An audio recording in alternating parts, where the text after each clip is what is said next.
Hi everybody, and what can I say? Let's go a little bit crazy today. I have for you 3 projects, completely different. Well, it's the same idea, it's an art journal page. I'm gonna put them one day in the journal, but I use different techniques for each project for you to kind of have some ideas. It's Asia Marquet here, Levon Creation. Let's dive in. For each project I'm gonna be using today, I am using different, as I said, techniques, but also different products. So don't think that it's gonna be all about Lindy's. There are gonna be other things I'm using. As you can see, I show you the products from Lindy's because for this project, the first one I'm gonna be using Lindy's. But of course you can replace them with any sprays. The whole idea was to use sprays. And I learned from my mistakes and from the splatter I got all over my desk earlier on, like months ago. And now I am spraying in a box. I have this box from the scrapbooking papers, which is not very high and it's perfect. It has a cover also, so it's perfect. And like that, I do not have a mess later to clean on or clean off. As you've seen, I sprayed first water, then I use my sprays on the piece of paper, but because I had so many sprays on the paper was soaked. I wanted to not to waste them, and I covered them with the other piece of paper, and I did this smooshing kind of technique, and I got two completely different pieces of sprayed paper. As you can see, I'm working now on both of them, and my idea was that I'm gonna stay with the one on the right hand side, and later I actually changed my mind because I kind of fell in love with the one on the left hand side, and it was just a piece of paper I used at some point for stamping to actually check my new stamps. So you can see at the back it's quite like messy with the stamping and all of that. But when you have a messy paper like that on the back and you want to just keep it clean, the best idea is to place some background on it, like another piece of paper, and like that you can cover the imperfections on the other side. But anyway, we're gonna come back to that later because you're gonna see I've done just that later on with the paper.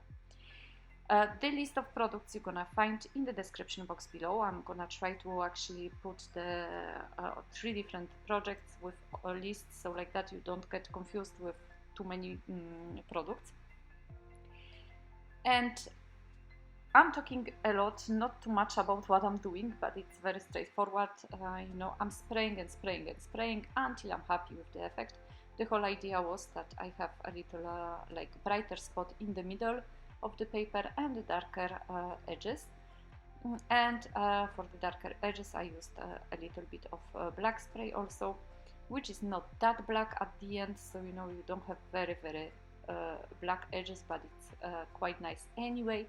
And then to add a little bit more of this of this brightness, I am using a Sidewalk chalk spray.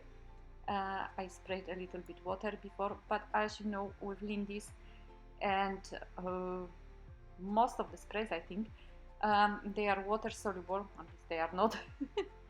So every time you spray, the paints are gonna kind of dance around on the paper, and you have to take that into account. But that usually for me is something I'm looking forward to, because you never know what's the end effect is gonna be. And I also like it because every time you add water or you add other spray, you're getting this stain upon stain upon stain, which is adding so much interest to the page.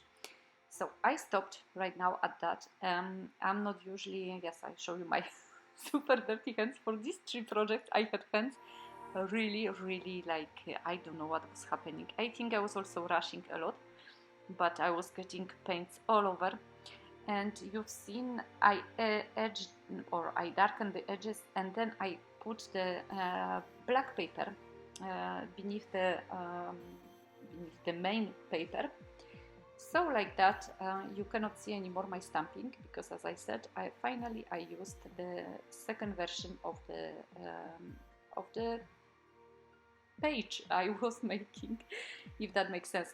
And I'm using beautiful stamp from Rubber Dance. It's just, I love it. I come back to that quite often, and just to make a little bit, you know, of kind of foresty looking background at night. And those two, oh, I forgot, they are not daffodils. I forgot, what is it? Poppies, I think, poppies. They are actually, I think, coming from Alexandra Renke. And I embossed it, because they were cut on the black paper, I embossed it with Izink, kind of glittery embossing powder, to add a little bit of just this magical touch to the page, because as you can see, it's gonna be very magical. I got also this, you know, golden accents on the page, and that came from one of the sprays from Lindy, which I actually didn't plan on, but I like, because it looks really nice. It adds the magical to the night scenery on the paper. And this beautiful fairy I took out, or I cut out from one of the photos I downloaded from internet. And now I am adding some splatter, and beforehand I add some of my new works, which I am gonna be releasing, hopefully next week. And so that's the whole page. I'm sorry for the ray of light, which is just cutting across the surface there, but I have a big window which is giving to the garden, and it was so bright and so beautiful, and I left it like that. So this is the first page, completely covered with the paint. Really magical, I find it, and yes, I use only sprays for that, and I am quite happy with it. And I still have one similar, if it comes to the colors, page to use later on other products. So let's jump to the second project. For this one I'm using Infusions from Paper Artsy. I absolutely love them. They are powders, pigment powders, but they are not necessarily the same as magicals. They're actually quite different, because first of all, they don't have shine, but not all magicals have shine also, but they have this walnut pigment in it, and you know, you release it when you add water.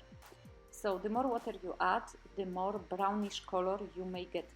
So you have to tread lightly in this case, and be careful not to, you know, add too much water and release too much of the walnut color. But otherwise, they are very vibrant, they are very beautiful. They have this, you know, colorful particles on the page, which you can see when you look close by. And yes, they are just really, really nice to work with. And I don't know any other powders like that. They have something completely different, so they are not like magicals. That's why I'm using them also from time to time. That's the only powders I have. As you've seen, I sprayed first the page with water, and then I added the powder, and then I repeated the process. And now I'm using my stamp.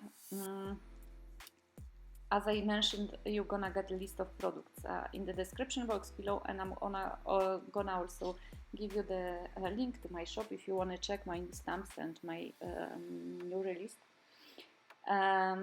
And so, to be sure that the stamp printed correctly, because there is some powder which is not fully diluted, and I did it on purpose. You can see darker edges. I actually roll it over with a brayer at the end. I add some accents, some dies from Fantasy Dies, and then one of my design, the beetle bug. I don't actually know what is it. And I made some frames, and at the end I'm gonna add some black splatter, because you know, why not? And as you can see, this page is different than the first one. Firstly, because I didn't cover it completely with color, because it's a little bit more grungy also. and because it's also very much in my comfort zone. So this is the page number 2. I'm really wondering what you think and which one is your favorite, if any. So please leave me a comment down below. I will be very happy to read and and see what you think. And let's jump to project number 3. For this, I also use my new set of stamps. I actually stamped it off the camera, but I just use Archival ink and the stamp. And now I'm gonna be using Distress Oxides. And once again, the technique is completely different. So, you can use Distress Oxides in so many ways, but I like very much using it with acetate paper. Like that, I kind of, with my finger, can kind of smoosh it over the paper in the places I want. So I put it on the acetate paper, then I spray it very lightly with water, and then I place it more or less where I want on the page. And if I want, more color, I kind of smoosh it with the finger. Of course, I dry it, and then, if I have excess paint, I usually dab it with the tissue, so my paper doesn't get too wet and too warpy. But you can also try it however you want. Of course, Distress Oxides will also react with water, and they will react one with the other. So as you can see, when I added a little bit of orange and a little bit of blue, I got a little bit of green also. And then I added also a little bit of green, and now I am missing a tiny bit of blue. And you see here, I'm getting green once again. So, you have to be also careful, you have to stick to the colors which work nicely together. And this is very abstract, I think, project. I like it. It's kind of still mine, but totally different. And I also love very much working with Distress Oxides because, as you know, they are reacting so well with water, and that's why I'm also spraying it or doing a splatter with water. So like that I can get these beautiful stains all over the page. And I am darkening the edges with the black soot. And I am again doing the, how to call it, the borders with the Uniposcapen, which is, I think, like my watermark of sorts. And just to finish the project off, because I thought it's maybe a little bit sad, I am adding this beautiful magical leaf adhesive, which from Rico Design, which is basically a glue for any type of, like a golden leaves or golden foil. And this one I love so much because it's very liquid. So you can apply it with the brush, but also you can do splatter with it, which is super cool. And so I applied it with the brush just in the, kind of white spaces in the pots. You have to dry it a tiny bit, so it's not very watery. And then you can use your, foil adhesive, or, in this case I have flakes, leaf flakes. So I'm adding them with the brush. They fly everywhere. It's like me and embossing powder, I am just covered, and the splatter. Everything is covered now with the gold flakes on my desk. And so basically that's what you do. You just put them, and they on the paper in the places more or less where you added the adhesive, and they get stuck to the places where the adhesive is. And then you can always remove the excess with the brush. And that's what I've done. Oh, look. I'm definitely messy crafter, no doubt about that. I think I'm running everywhere, between the family and the work in the house and all of that, and the work I have with my shop and the designing new products is just I'm going crazy, and I'm hurrying too much. With this kind of tweezers, I am removing an excess of this golden foil, which kind of stuck in some parts to the black lines in the pots. And that's basically it. I'm gonna add the sentiment from my really silly words, which are gonna, as I mentioned before, gonna be released next week, I hope. There are some very funny sentiments in it, but not only. And I am wondering if you guys liked it, which one is gonna be is your favorite project, if any. So please leave me a comment. I'm always happy to read them. And please don't forget to subscribe, share with your friends, and hit the bell button.